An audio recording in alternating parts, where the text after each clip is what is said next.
Olá, muito boa noite. Está começando pela TV Pantanal, canal 22, programa Opinião. Hoje a gente vai conversar neste 9 de abril de 2021, sexta-feira, sobre educação pública. E educação pública em tempos de pandemia. Aqui no estado de Mato Grosso, a Secretaria de Estado de Educação tem tomado as medidas que são tomadas, são definidas aí por todo um colegiado, por toda uma equipe, afinal de contas não se decide sozinho. E para falar sobre isso está aqui a postos com a gente o secretário de Estado de Educação, o Alan Porto, que vai dirimir nossas dúvidas aqui, as nossas aqui, Lorenberg e minhas, e também as suas, você telespectador do programa Opinião. Eu falei Lorenberg porque eu estou me referindo a Lorenberg Alves, meu parceiro de sempre. Boa noite, caríssimo. Boa noite, meu amigo Paulo Coelho, e um grande abraço, mas um grande abraço mesmo a todos os nossos telespectadores, a razão maior do nosso programa. A você que se liga aqui na TV Pantanal, que já está acompanhando a Opinião ao vivo, você pode interagir conosco. Eu faço questão, inclusive, de abrir espaço aqui para a sua interatividade, da sua participação, enfim, 99932-2529, está aí, vai aparecer na tela. Para você participar, mande a sua mensagem, sua pergunta, sugestão, aqui ao secretário Alan Porto, que vai ao longo do programa responder aos seus questionamentos. Secretário, muito bom recebê-lo de novo aqui. Eu gostaria de que fosse melhor ainda se não tivéssemos numa situação tão difícil, triste, que é essa pandemia. Eu vou começar, evidente, perguntando sobre as aulas, né? Se fala muito aí, há estudos de cá, estudos da acolá, apontando sobre prós e contras de se voltar às aulas de forma presencial. Mas, pelo que percebo no raio de ação do governo do estado, está muito longe de isso acontecer, de termos aulas presenciais. Estou certo? Estou errado? O que o senhor tem a dizer sobre isso? Boa noite. Boa noite aí a todos os telespectadores que estão nos acompanhando. Boa noite, Paulo. Boa noite, professor Lorenberg. Mais uma vez aqui é um prazer estar com vocês, falando de um assunto tão importante que é a educação do nosso estado. E passa mais aí de um ano, pouco mais de um ano dessa pandemia, e nós estamos aí em momentos de aulas remotas, né? Esse ano nós retornamos às aulas no dia 8 de fevereiro, na modalidade não presencial. Começamos com algumas diferenças em relação a 2020, aprendemos com os erros de 2020 e implementamos melhorias no ano de 2021. Tivemos aí o plantão pedagógico, tivemos aí entrega de apostilas, melhoramos as atividades não presenciais remotas, mudamos aí a nossa plataforma de trabalho não presencial, que é o Google for Education, que é uma plataforma mais intuitiva para o professor, para o estudante, ou seja, melhoramos e inovamos. Mas é claro que o ensino remoto, ele não substitui o professor, ele não substitui a qualidade do ensino. E isso está acontecendo no mundo inteiro, está acontecendo no Brasil e está acontecendo aqui no estado de Mato Grosso. E é claro que quando a gente fala de pandemia, a gente fala de uma crise sanitária que assola todo mundo. E não é fácil a gente lidar com essas atividades no dia a dia. Tirando aí o cargo de secretário de Estado, eu vejo que o secretário de Educação, eu como Estado e todos os secretários municipais têm uma grande responsabilidade, que é recuperar a aprendizagem dos nossos estudantes, principalmente aquelas crianças que estão na pré-escola, aquelas crianças que estão na fase de alfabetização, que depende ainda de um professor, depende de alguém estar ali auxiliando ele no dia a dia. Então é um momento ruim que a gente está atravessando, a crise sanitária está aí, os leitos de UTI lotados, uma previsão de falar de retorno de presencial ou presencial é muito cedo ainda para a gente discutir isso. A gente está avançando na questão da vacinação dos profissionais da educação, a gente está avançando na tecnologia para os nossos professores, a gente está avançando nas plataformas de ensino remoto. Então, falar em reiniciar as aulas no ensino híbrido, a gente primeiro tem que resolver um problema anterior, que é essa questão sanitária. Então, todos os dias a gente avalia os números, todos os dias pessoas vindo a óbito, professores vindo a óbito, técnicos, apoio, todos os profissionais da educação. Então esse é um momento muito ruim para a gente discutir um retorno, seja ele híbrido, né, que aí é um revezamento, ou seja ele presencial. A SEDUC tem esse levantamento de quantos servidores, entre professores, técnicos, já perderam a vida por conta dessa pandemia? Sim, nós temos um relatório que ele é atualizado toda semana, Paulo. Toda semana as informações vêm das nossas assessorias pedagógicas, vêm das nossas diretorias regionais de ensino. Então, os números aí de professores vindo a óbito, de técnicos, apoios, coordenadores, é muito alto aí em várias cidades. Então, é um momento delicado. Todas as vezes que a gente vai discutir numa questão de retomada, seja ela no presencial, ou seja até mesmo a atividade essencial que está acontecendo lá na escola. O que está acontecendo hoje presencial dentro da escola? São as entregas das apostilas e as entregas do kit alimentação escolar, para a gente garantir a segurança nutricional, a segurança alimentar dos nossos estudantes. Então, o governo do estado tomou a decisão de distribuir um kit para cada aluno do nosso estado. Então, a gente está falando de mais de 360 mil kits. O ano passado era um kit por família. Esse ano o governador decidiu melhorar esse kit, aumentar o valor de R$ 45 para R$ 100 e distribuir um kit para cada aluno da nossa rede. Ou seja, aquela família que tem mais de um estudante, mais de um aluno, ela vai ter o direito a isso. Se tiver 3 estudantes na família, vão receber 3 kits. 3 kits. Professor Lorenberg. Secretário, antes de mais nada, a nossa alegria mesmo, o prazer e honra de tê-lo aqui. É sempre bom tê-lo aqui, porque falar de educação deveríamos falar todos os dias, em todas as horas.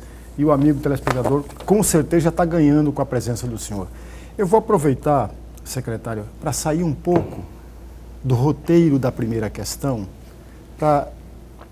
Eu gostaria muito de ouvi-lo a respeito do decreto 723, do ano que passou. Principalmente o seu artigo 3º, que diz, entre aspas, o atendimento aos anos iniciais de ensino fundamental feita pela rede pública estadual de ensino será gradativamente reduzido a partir de 2021. Eu peguei esse decreto no Diário Oficial do dia 25 de novembro de 2020. Eu tenho 3 perguntinhas a fazer ao senhor a respeito desse decreto. A primeira delas é a óbvio. Esse decreto está em vigor? Se está em vigor, secretário, a segunda questão, em que pé está o seu desenrolar, o seu desenvolvimento? E a terceira, qual é a avaliação que o senhor faz com relação a esse decreto? Bom, muito boa pergunta, professor. E para a gente analisar um pouco essa situação, esse decreto ele fala dos anos iniciais passar para os municípios a partir do ano de 2021, ou seja, do 1º ao 5º ano.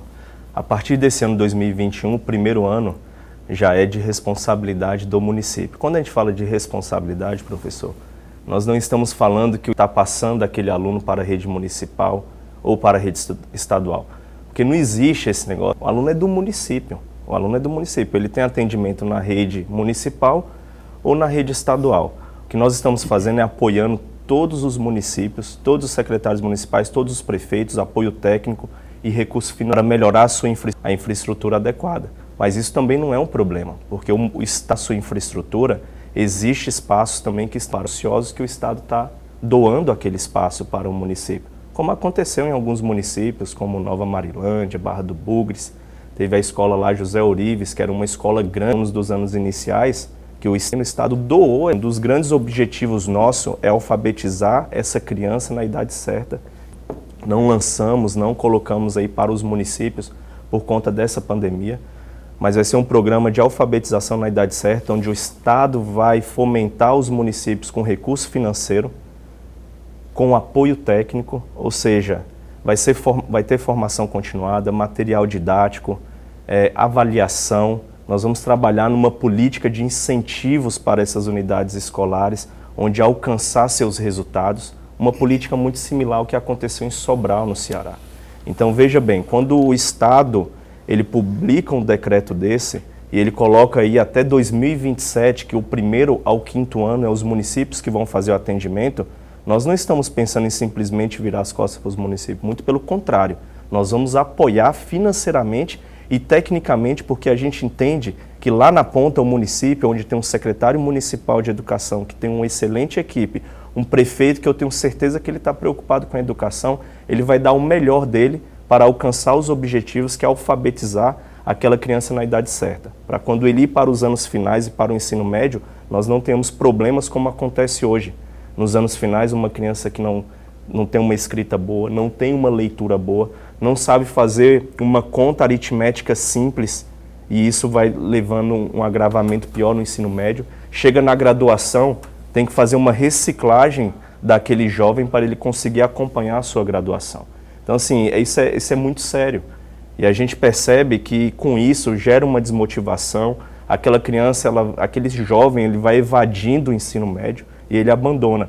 Hoje, dados do IBGE, nós temos 1,5 milhão de estudantes do estado de Mato Grosso que não finalizaram a sua educação básica. Então a gente tem que trabalhar na busca ativa desse negócio. Isso começa na alfabetização, começa na pré-escola. E a gente quer dar apoio para os municípios, para que os municípios tenham condição de desenvolver essa política de forma adequada. Porque, assim, eu não sei o que o senhor pensa, o que o governo pensa nesse sentido, mas aprovar o aluno por aprovar, para obedecer critério de idade, aí também não, né? E o que a gente observa é que é aluno que está passando para o 6º ano, 7º ano, sem saber aquilo que no 3º ano já se saberia. É isso aí, Paulo. A gente tem que observar algumas variáveis. Tem a questão do fluxo, tem a questão da idade certa na série e tem a questão da proficiência. A gente tem que avaliar que, inclusive, algumas variáveis que compõem o IDEB, que é o maior indicador de qualidade da educação do nosso país. E quando a gente começa a olhar para a questão do ciclo de formação, o Estado lá atrás, quando adotou essa política, ele não estava retendo o aluno. Então ele chegava no final de cada ciclo, não ia retendo. Essa política mudou. Veja bem, aconteceu erro de implementação da política. Hoje nós temos um ciclo de formação humana, onde você retém o aluno de acordo com o ciclo onde ele está, no primeiro, no segundo e no terceiro. Então ele não vai chegar lá no 9º ano para reter ele.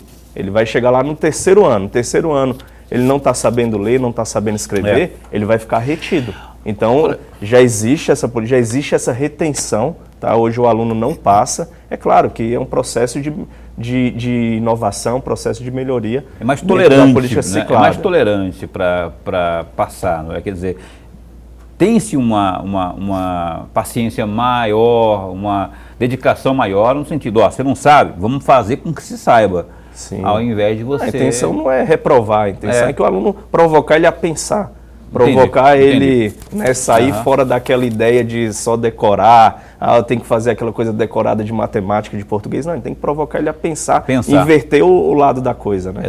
Ô, secretário Alain, tem uma participação aqui, um telespectador que manda uma pergunta ao senhor. Bora ver aqui na tela quem que está participando com a gente. Tem pergunta aí? Ah, tá. Boa noite.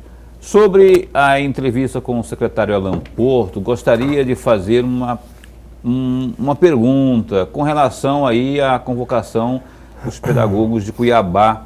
Eles estão na lista para serem nomeados agora dentro dos 228 que serão convocados? Bom, esse é um assunto importante quando a gente fala do concurso. É importante dizer que esse concurso ele é de 2017. Tinha mais de 5.200 vagas para apoio técnico e professor. Isso de classificados. Então, todos os profissionais da educação que passaram nesse concurso e foram classificados, eles já foram chamados. O que está acontecendo agora é a gente chamar os profissionais que estão no cadastro de reserva. E aí tem algumas condicionantes. Primeiro, tem que ter orçamento e segundo, você tem que ter a vaga livre. Né? Às vezes você tem lá o contrato temporário numa vaga, não quer dizer que aquilo é livre. Pode ser que o professor efetivo ele esteja em afastamento de gestação, ele tenha em afastamento de saúde. Orçamento existe. No ano passado, nós chamamos em dezembro 342 professores, conforme o cronograma que eu adiantei, a gente publicou, o governo autorizou, o governador Mauro Mendes assinou e autorizou chamar 342 professores. Iniciamos o ano de 2021 e começou a atribuição. Eu só consigo ter o retrato da rede, o que é vaga livre, depois que faz a atribuição de todos os profissionais da educação. E aí eu sei onde que estão as vagas livres. E agora nós vamos chamar 228 professores que são vagas livres. Essa autorização, esse documento já foi encaminhado para a CEPLAG, para a Casa Civil. O fluxo do processo funciona da seguinte maneira: eu levanto a quantidade de vagas que tem todos os municípios, por município, por polo, que são esses 228, faz o encaminhamento para a CEPLAG, para a Casa Civil, que já foi encaminhado e agora está em fase de autorização da Casa Civil com o governador. Assim que autorizar, esse processo vai para a CEPLAG, ele vai operacionalizar o chamamento desses profissionais, desses professores. Não tem uma data específica? Eu acredito, isso foi encaminhado na semana passada, tá, Paulo? Então tem um procedimento interno da Casa Civil, tem um procedimento interno aí da CEPLAG, então eu acredito que nos próximos 20, 30 dias isso se equacione e se resolva. Olha, a Opinião vai dar um tempinho para o primeiro break, também conhecido como intervalo comercial. Se você tem também uma pergunta aí na área da educação, por favor, esteja à vontade. Aqui você é prioridade, você, telespectador, é prioridade sempre no programa Opinião. 99932-2529 é o WhatsApp do Opinião. Você manda aí a sua pergunta rapidinha aqui para o Alan Porto, que continua com a gente após o intervalo comercial, é um instante só. A gente retoma aqui a entrevista ao vivo com o secretário de Estado de Educação, Alan Porto, no programa Opinião, que agora abre espaço para os destaques do Gazeta Digital, que é o www.gazetadigital.com.br.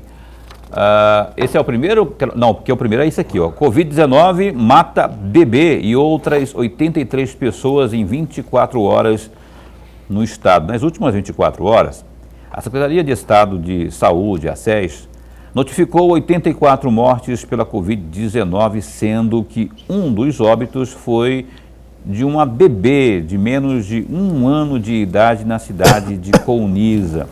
Dados do boletim epidemiológico divulgado pela Secretaria de Estado de Saúde, nesta sexta-feira, dia 9, mostram que Mato Grosso registrou mais de 2.500 novos casos de contágios pela Covid-19. Com a atualização, o estado passa a contabilizar 327.449 casos da doença. De acordo com a pasta, Cuiabá, Rondonópolis e Várzea Grande são as cidades mato-grossenses com maior registro de casos da doença. Porém, outros municípios como Tangará da Serra, Sinop, Sorriso, também têm números altos de casos. Hoje, a taxa de ocupação de unidades de terapia intensiva é de 97%, o mesmo índice para leitos de enfermarias é de 59%. Ambas as taxas têm mantido em alta nos últimos meses, infelizmente. Tem uma nova notícia, a gente acabou de atualizar aqui, eu vou até ler com você aqui na tela. STF mantém validade de decreto estadual sobre quarentena. O ministro do Supremo Tribunal Federal, Luiz Fux, manteve a obrigatoriedade de os municípios de Mato Grosso seguirem o decreto estadual que orienta a quarentena obrigatória em caso de risco muito alto de contágio pela Covid-19. Em decisão proferida na quarta-feira, dia 7, o ministro negou o recurso impetrado pela Procuradoria-Geral do município de Pontes de Lacerda, que tentou suspender a decisão do Tribunal de Justiça de Mato Grosso, que determinou o cumprimento do decreto estadual. Você fica sabe de mais detalhes, né? É só acessar aí www.gazetadigital.com.br, essa decisão aí lá do Fux. Lorenberg, tem que chegar num consenso, né? E o ministro simplesmente falou, não, tem que seguir uma linha e essa linha é essa. E você acha que ele acertou? Eu acho que acertou. O que você acha? O posicionamento do Luiz Fux. Paulo, todos os recursos, todas as ações que chegarem no Supremo Tribunal Federal com relação ao decreto no município, vai prevalecer exatamente essa máxima do Luiz Fux, do ministro Luiz Fux, por uma razão muito simples, amigos. O judiciário, de uma forma geral, está agindo pelo princípio da precaução e da prevenção. É exatamente aí. Vamos imaginar que um município baixe um decreto mais rigoroso do que é o decreto do Estado. Valerá o decreto do município. Mais rigoroso. Mais rigoroso. Menos rigoroso vai valer o decreto do Estado. É bom a gente estar sempre reforçando aqui. É claro e evidente, quem disciplina o comércio, quem disciplina a cidade é a prefeitura, não é o governador do Estado. Mas em relação à questão da pandemia, o judiciário tem agido desta maneira. Eu acho que prevaleceu o bom senso. Tem que colocar ordem na casa, gente, porque senão daqui a pouco cada um for ter aí a sua própria determinação, não é, municipal, vai virar, bom. O telespectador do programa Opinião está perguntando aqui ao Alan Porto, secretário de Estado de Educação. Vamos ver quem está nesse instante participando com a gente.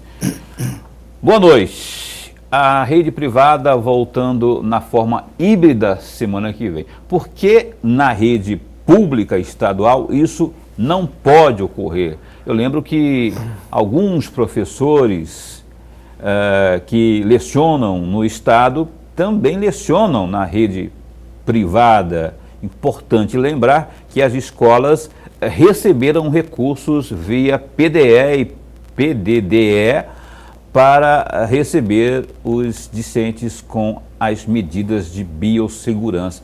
A pessoa não se identificou, 3465, mas é uma pertinente pergunta que eu também faria para o senhor.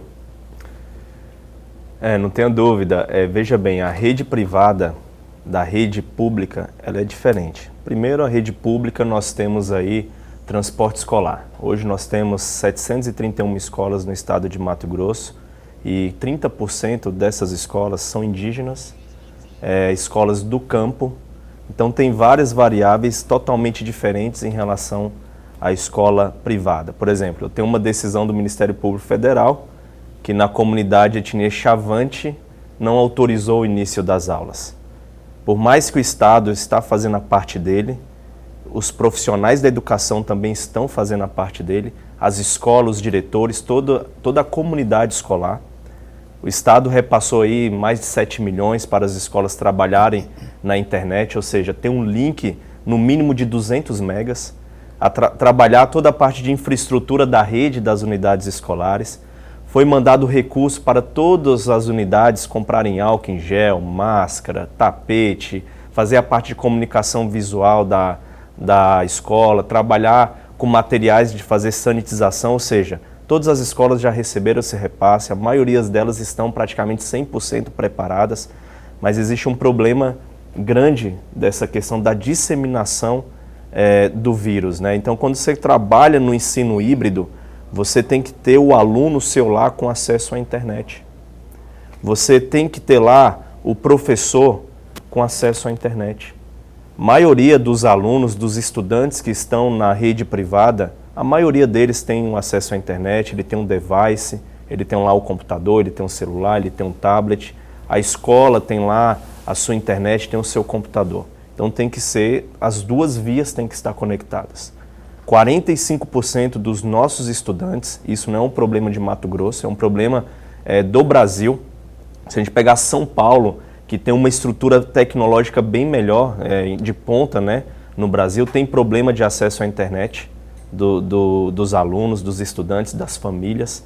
Quando a gente fala de videoaula, ela consome um pacote de dados significativo, por mais que às vezes o pai tenha acesso à internet no seu celular, mas é um pacote de dados limitados. Então, assim, são muitas variáveis para a gente tomar uma decisão de retornar híbrido, por mais que você vai cumprir todos os protocolos. Aquela criança, aquele estudante, ele pode ser contaminado, levar essa doença para dentro de casa e tem lá o seu pai, tem lá o seu avô, sua tia contaminado. Então, assim, são muitas variáveis e a gente está falando de quase 400 mil alunos na rede. No momento onde a pandemia atinge seu pior pico, né, onde você não tem leitos de UTI, onde as cidades estão trabalhando com as atividades essenciais, onde você está evitando o transporte público, onde você está evitando uma série de restrições, e a gente discutir de retornar no momento híbrido não é o momento ideal. Por mais que as escolas estejam 100% preparadas, por mais que o nosso estudante ali está recebendo uma apostila, está tendo um apoio do professor por WhatsApp, por ligação, a gente nesse momento está preocupado com os profissionais da educação, que são quase aí 38 mil profissionais da educação, e preocupado também com o estudante, com a família desse estudante. Então não seria sensato, não seria adequado e o mais correto nesse momento retornar de forma híbrida. As escolas particulares, tomando essa decisão, não é obrigatório o pai deixar o filho ir para a escola. Isso é uma decisão do pai, da família. Ele tem que assinar, ele tem que autorizar, pelo menos na escola onde meus filhos estudam, tem que ter autorização lá para eles. Justamente, Paulo. Então, no momento a gente vê aí muitos profissionais da educação perdendo a vida, e hoje esse vírus, com essa nova variante, a gente percebe também que existe uma grande quantidade de jovens que estão sendo infectados e vindo a óbito. Então é uma situação muito difícil. Na semana passada, a Assembleia foi discutir a atividade essencial, que é a educação. Gerou aí uma grande confusão. O que a Assembleia estava fazendo era discutir a atividade essencial, não estava discutindo o retorno das aulas. Até mesmo que é um primeiro passo para a gente colocar os profissionais da educação na prioridade de vacinação. A atividade da educação ela tem que ser como essencial, como é a saúde, como é a segurança. Os profissionais da saúde já foram vacinados, os profissionais da segurança estão iniciando a sua vacinação. Então, tornar a atividade da educação essencial é um primeiro passo para a gente começar a imunização dos profissionais da educação. A pessoa que mandou a pergunta não se identificou tudo bem, a gente nem exige, mas eu gostaria muito que, se você tem uma pergunta aí para mandar aqui ao Opinião, que se identificasse, até para o secretário se dirigir a você para responder aí. Se não puder, evidentemente que a gente não exige, mas seria bem-vindo aqui a sua identificação na sua participação, na sua pergunta via WhatsApp. Eu quero mandar um abraço antes que eu esqueça, para o meu amigo Ayrton. Ele é policial civil aposentado. Eu mandei outro dia um abraço para ele, mas ele pegou bem no finalzinho, agora vai escutar. Ayrton Soares, lá do Pedregal, está aí na nossa sintonia, sempre acompanhando o programa Opinião. É sogro do meu amigo editor de TV, o Juscelio. Juscelio põe no ponto. Abraço então, Ayrton, seu Ayrton, sogrão do Juscelio. Mais uma participação via WhatsApp aqui. Vamos ver quem está perguntando para o secretário de Estado, Alan Porto. Boa noite. Pergunte aí ao secretário sobre o material apostilado que seria elaborado por uma empresa para fornecer aos alunos, como foi ano passado no Aprendizagem Conectada. O professor Roberto está perguntando aqui. Obrigado, professor Roberto. Boa noite, amigo. Professor Roberto, obrigado aí pela pergunta, é super importante. Antes de responder essa pergunta, eu vou só complementar a pergunta anterior e dizer que eu também sou pai. Sou pai de uma criança de 5 anos e de 3 anos e sei como é o desafio da aula remota. Eu sei que é a dificuldade que às vezes a gente trabalha o dia inteiro de acompanhar o seu filho ali no dia a dia da escola, no ensino remoto, na apostila. Então é muito importante que a família faça parte desse momento.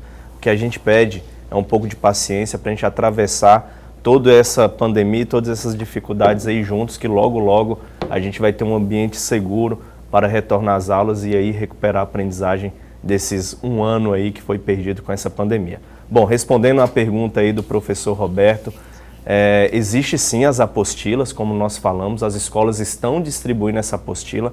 O que ele falou da contratação ali é do sistema estruturado de ensino, que é uma solução educacional, que não é somente material didático, é material didático, é formação continuada, é avaliação, é plataforma educacional. Então é uma coisa mais ampla, é assessoria pedagógica. Então assim, é uma coisa mais ampla. Esse processo ele está em licitação, teve audiência pública, a gente está cumprindo todos os ritos porque é uma concorrência, teve audiência pública e agora vai publicar o edital de licitação. Tá? E a gente lembra aqui que concorrência pública é no mínimo 30 dias publicado. Então esse é um processo que vai acontecer aí provavelmente para o 2º semestre desse ano. Em relação às apostilas, a partir de abril nós vamos começar a entregar a todos os alunos da nossa rede. Por que a partir de abril?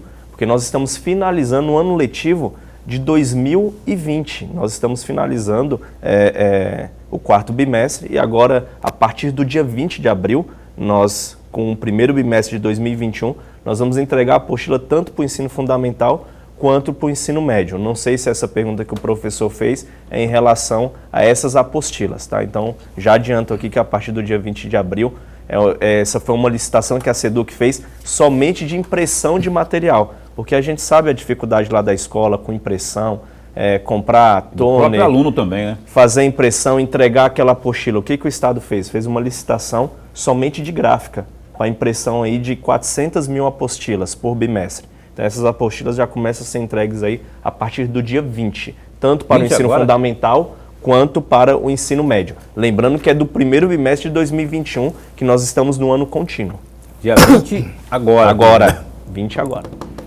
Viu, professor Roberto? Dia 20 agora já pode colocar aí na sua agenda.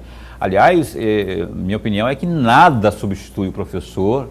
Essa questão de aula remota, tudo bem, é uma coisa, na minha avaliação paliativa, não vai surtir o mesmo efeito que o professor ali, dando aula, ensinando, pegando no pé do aluno e servindo como referência e até de auxílio quando o aluno precisar. Mas é o que temos para hoje, né? E temos também mais um WhatsApp aqui, mais uma pergunta para o secretário Alain Porto. Bora ver na tela? Caroline, oi. Uma vez que foi ampliado ou mantido o decreto do governo do estado, não seria o caso de suspender as aulas híbridas? Sandra quer saber. Obrigado, Sandra. Boa noite, querida. Bom, Sandra, o Estado ele não está com aulas híbridas, ele está com aulas somente remotas, não presencial. As aulas híbridas aí que foi discutido, pode ser que você olhou a pergunta anterior, está se referindo aí à rede particular, que é o decreto que as prefeituras autorizam as escolas particulares a funcionar na modalidade híbrida. O Estado está funcionando somente na modalidade remota, não presencial. E aí tem várias ações que a gente vem falando, sobre as apostilas, sobre o Google for Education, sobre agora aí a grande novidade do Estado, né, que nós mandamos o recurso para a conta aí de 16 mil professores, porque a gente sabe que tinha esse problema de conectividade, de computador para trabalhar a aula do ensino remoto. Então todos os professores na semana passada receberam R$ 3.500 na sua conta para fazer a aquisição de notebook. Além desses R$ 3.500, será repassado todo mês R$ 70 para a conta do professor para ajudar no custo da internet. Todos os professores, todos eles? Todos os professores com no mínimo 4 horas de aula na rede recebeu. Porque às vezes tem aquele professor que tem 2 horas que está substituindo uma licença saúde, Entendi. Uma licença maternidade. Esse não. Mas todos os professores, contrato temporário e professores efetivos da nossa rede, a gente está falando de 16 mil, receberam essa ajuda de custo que vai totalizar aí R$ 6.020. Ok. Professor Lorenberg, por favor, deixa uma pergunta para o digníssimo secretário responder assim que voltarmos do intervalo comercial. Secretário, eu vou provocar o senhor, no bom sentido, claro, para avançar um pouco mais em algumas respostas que o senhor deu no primeiro bloco. E para fazer isso, eu gostaria de trazer um trecho de uma fala do senhor no dia 3 de dezembro de 2020. O senhor disse naquela oportunidade, entre aspas, não vamos inventar a roda, vamos nos cercar com as melhores práticas pedagógicas existentes em todo o país e trazê-las para dentro da escola. Nossa equipe está preparada e vamos modernizar a educação. Fecham aspas. A minha primeira provocação, sempre no bom sentido, secretário, isso significa dizer que as práticas utilizadas de outras gestões eram atrasadas, eram velhas. O que mudou com as práticas adotadas agora na atual administração? O Alain Porto, secretário de Estado de Educação, responde a essa provocação, no bom sentido, do Lorenberg Alves, após o intervalo comercial. É um instante só, a gente volta já já. Pois bem, cá estamos de volta ao vivo com o programa Opinião, entrevistando nesta noite Alan Porto, secretário de Estado de Educação, o professor Lorenberg, meu parceiro de bancada aqui. Ele deixou uma pergunta no final do bloco anterior para o secretário sobre práticas pedagógicas. O senhor lembra da pergunta? Eu queria que o senhor... Aliás, eu queria até pedir para o senhor dar uma acelerada aí, porque a gente tem telespectador participando também aqui e tem mais perguntas para fazer. Excelente, Paulo. Lembro sim a pergunta e uma excelente pergunta do professor. Veja bem, quando eu falei de não reinventar a roda é porque a educação ela não tem tempo para perder. Os índices que o Estado hoje tem não são bons. Então a nossa gestão ela vai ser orientada para a aprendizagem, ela é orientada para a aprendizagem, é uma gestão inovadora, é uma gestão baseada em evidências. Evidências de boas práticas que acontecem em outros estados, acontecem fora do país, nós estamos implementando. Então, são recursos aí, estou falando de investimento na casa de quase de 1 bilhão, que tem recursos do Banco Mundial, tem recursos da fonte 100 do Estado, então é infraestrutura, é parte tecnológica, da parte pedagógica, e o que mudou não é que as práticas eram atrasadas, nós temos que nos inovar. O que mudou, o estudante hoje do século XXI, ele é completamente diferente do século passado. High-tech. Hoje você tem a profissão 4.0, você tem uma tecnologia muito grande na palma da mão. Então o que mudou foram as práticas e a exigência do próprio aluno. Hoje o estudante ele é protagonista dentro da sala de aula e a gente tem que se adaptar a essa nova realidade. Nós temos que preparar o nosso estudante para as profissões daqui 15 anos, daqui 20 anos, 30 anos. A pandemia acelerou muito essa tecnologia e é isso que o Estado vem trabalhando. Inclusive temos um programa chamado Profissão 4.0, que são laboratórios de prototipagem rápida. Nós vamos implantar isso nos 15 polos do Estado, que é máquina de corte, impressora 3D, trabalhar com lógica de programação, com inglês, com informática, para aquele aluno dos anos finais do ensino médio, quando ele for procurar o primeiro emprego, ele já saia preparado com as ferramentas básicas que a tecnologia está trazendo para ele. Então, quando eu falo de trabalhar e não reinventar a roda, é pegar as boas práticas. Nós temos boas práticas lá no Ceará. Quando o senhor fala isso, lá Sobral, né? Sobral, onde trabalha bem a alfabetização, que é o que nós estamos trazendo para cá. Nós estamos trabalhando fortemente na formação continuada, material didático da mesma qualidade que tem lá na escola particular. Na parte da infraestrutura física, vamos climatizar todas as salas de aula, todas as escolas, uma infraestrutura moderna. Então, são vários eixos da infraestrutura física, tecnológica e pedagógica que vai fazer a diferença. E a gente não tem tempo para perder, por isso que a gente tem que buscar as boas práticas e implementar aqui no estado de Mato Grosso. Quando o senhor fala isso, o senhor não está esvaziando a minha opinião, não, da importância do professor, presença física do professor, porque a partir do momento que você sabe que a tecnologia é inevitável, que os alunos estão com a mentalidade cada vez mais high-tech, estamos fomentando, o senhor estaria fomentando de forma direta ou indireta o ensino remoto, porque hoje é a tecnologia que está tomando conta, está tomando lugar do material humano chamado professor.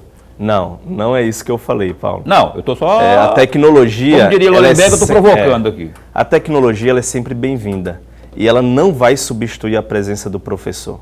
O que nós temos que o que vai mudar são as metodologias e são as práticas pedagógicas dentro de sala de aula. E as exigências também para o cara se aprimorar. Hoje você tem lá uma lousa digital, você tem uma aula interativa, você hoje tem um notebook, você hoje tem um projetor, você hoje tem um tablet, hoje você tem um notebook, hoje as informações são muito rápidas, hoje o estudante ele tem que ser provocado a pensar, ele tem que pesquisar. Então, é esse aluno, esse estudante do século XXI que nós temos que nos adaptar. Mas a figura do professor, dentro de sala de aula, isso é insubstituível. Então, o que nós temos que trabalhar é na formação continuada, permanente do nosso professor, para ele também se adaptar a essas novas tecnologias. As tecnologias educacionais a gente fala desde a época da década de 80, certo, mas pouco foi implementado. Isso eu falo no Brasil. E a pandemia veio acelerar essa implementação. Olá, boa noite. Gostaria de saber quando vai estar disponível o kit alimentação. Até hoje, nada. Eu ligo lá na escola, eles não sabem informar. Sou de Várzea Grande, eu sou a Patrícia. Ô Patrícia, obrigado pela participação. Patrícia, depois passa aqui para o Paulo o nome da escola, que a gente vai checar qual é a escola que não está distribuindo, tá? Mas todas as escolas já estão com recurso em conta. Pode ser que aconteceu algum problema de fornecimento, porque aqui a gente está falando de mais de 100 escolas na Baixada, e na semana passada eu tive reunião com todos os assessores pedagógicos, justamente para discutir a distribuição dos kits de alimentação. São mais de 360 mil kits, nós já distribuímos mais de 150 mil kits de alimentação escolar, e aí pode ser que tenha acontecido algum problema na parte de fornecimento, distribuição, mas eu vou checar essa informação e a gente vai dar Passa um para retorno. mim, Patrícia, Mas... nesse mesmo WhatsApp, aí você manda direitinho as informações que o secretário está se referindo, e aí eu repasso para ele, e aí ele toma providência aí. É isso aí, Paulo. Escola Fernando Leite, segundo a Caroline. Fernando Leite. Já vou checar isso com a equipe, tá? Mas todas as escolas já estão com recurso, é só uma questão de tempo aí de organização dessa distribuição. Lembrando que tem agendamento para a gente evitar qualquer tipo de aglomeração. Mais uma participação, mais um WhatsApp aqui, pergunta para o secretário. Boa noite. Por favor, pergunta aí para o secretário sobre o cadastro de reserva, os apoios vigias. Vão chamar? O Júnior Dias pergunta se os apoios vão chamar. A educação não é só professor. O Júnior Dias está dizendo aqui, está bravo, inclusive. Veja bem, todos os classificados do concurso de 2017 já foram chamados. Essa etapa agora é de cadastro de reserva. A prioridade do governo, da nossa política educacional, nesse momento é só chamar professores. Mas aí o pessoal tem um plano para eles no futuro, não muito distante aí, ou não tem nem previsão? Não, esse concurso de 2017 ele tem validade até janeiro, como eu falei, é questão das vagas livres, e o que nós temos agora de vagas livres e o que o governo priorizou foi o chamamento dos professores. E é nessa linha, é a política do Estado e é isso que a gente está o governo está trabalhando com prioridades, não é? E a questão dos professores aí, pelo que disse aqui o Alan Porto, a prioridade nesse momento são os professores, as prioridades, né? Tem mais uma participação aqui. Vou chamar 2 WhatsApp, segundo a Caroline aqui. Boa noite, eu gostaria de saber do secretário, eu não estou conseguindo comprar o notebook. O valor está muito alto, vou ter que inteirar. Depois vão devolver o valor que vamos ter que tirar do nosso bolso. A pessoa não se identificou. Tem mais uma aqui. Boa noite, eu não quero me identificar. Tudo bem, eu sou professora interina e ainda não saiu dinheiro nenhum para o professor interino. Ainda alguns professores efetivos ainda não saiu também o dinheiro com o anúncio do governador na mídia. As lojas subiram os preços de forma absurda dos notebooks, estão nos valores de R$ 3.800 a R$ 4.800. A ideia é no mesmo sentido aí, 9374, a pessoa não quer se identificar, relacionada ao preço do notebook, né? E o dinheiro não saiu ainda, segundo essa professora aí. Bom, como eu falei, todos os professores temporários e professores efetivos da nossa rede, próximo aí de 16 mil professores, nós pagamos na semana passada, o governo do estado depositou na conta de 16 mil professores, foi um repasse de mais de 55 milhões. Caso a professora não recebeu, pode ter acontecido algum problema com a conta ou não cumpriu com os requisitos do decreto. Eu vou pedir depois para ela acessar o site nosso, tem lá o e-mail onde ela vai encaminhar todas as informações e a nossa equipe lá está de prontidão para responder o mais rápido possível. Mas é muito importante aí, eu vi que na pergunta falou que o notebook está caro. Pesquisa, gente, nós conversamos com várias empresas, vários fabricantes aqui, os maiores distribuidores, tem sim computador naquela especificação, vários professores já compraram, diretor, vários profissionais da educação já compraram esse notebook, temos que pesquisar. Temos aí também uma plataforma que foi mandado para todos os profissionais. A minha equipe aqui passou, o e-mail, tá, que você vai mandar é computadores.desenvolve@edu.mt.gov.br para a professora que falou que não recebeu.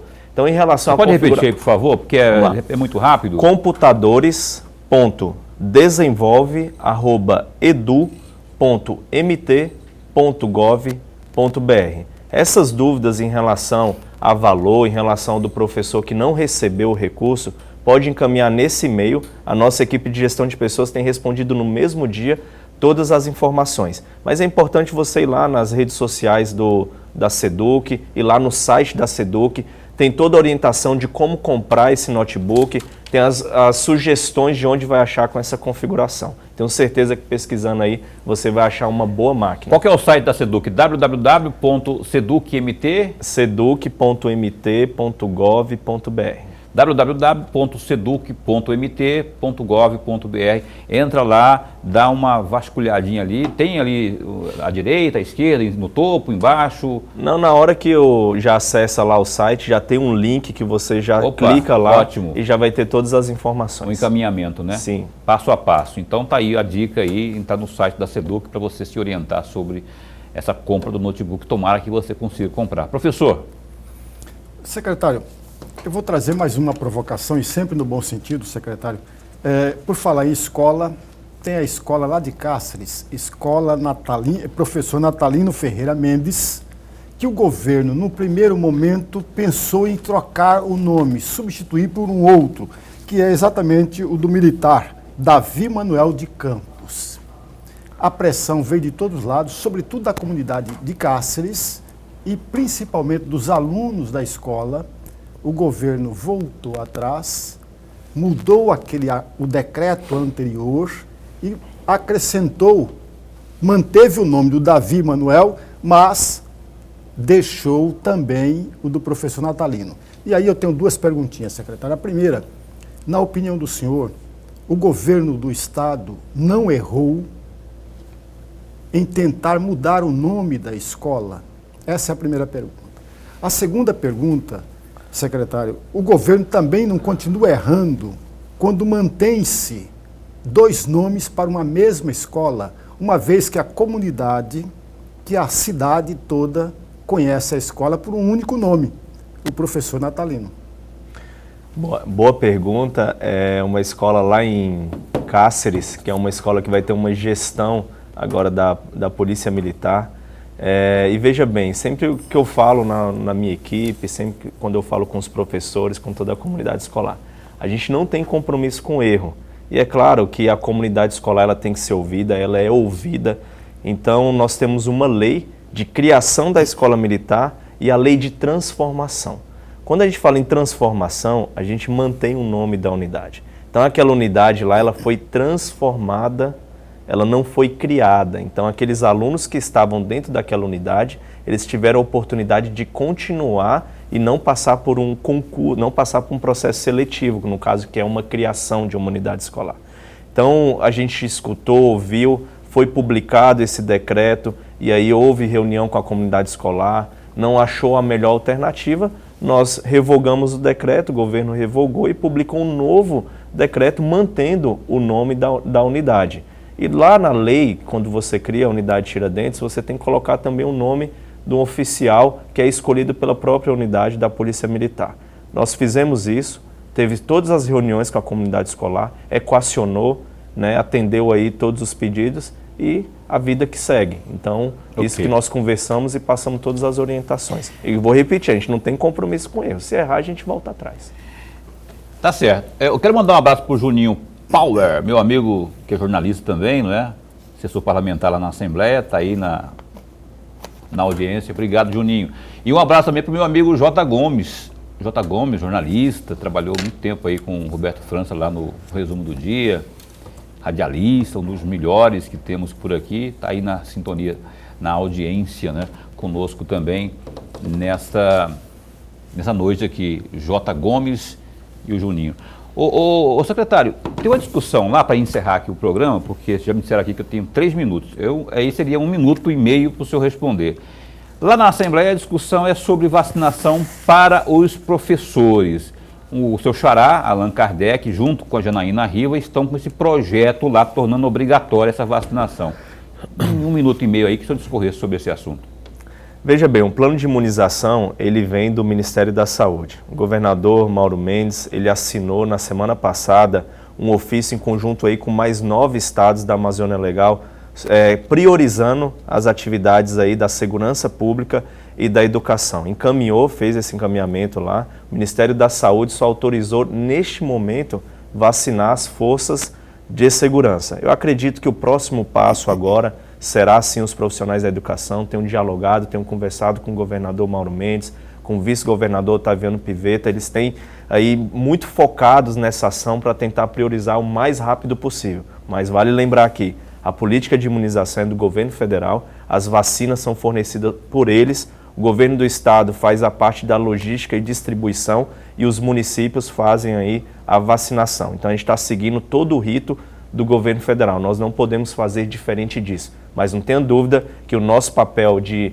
procurar, de conversar com o governo federal, conversar com outras instituições no sentido de priorizar os profissionais da educação, nós estamos fazendo. O governo do estado está tentando o mais rápido possível tocar esse projeto adiante e imunizar os profissionais para que a gente tenha condições de retornar às nossas atividades, seja ela no híbrido ou seja ela no presencial. Eu assino embaixo esse projeto aí. Eu acho a ideia tornar obrigatória, mas tem que ter a vacina, não é? Tem que ter aqui, tem que ter também o planejamento, seguir aí a ordem que deve ser seguida aí, que no caso que citou aqui o secretário é do Ministério da Saúde.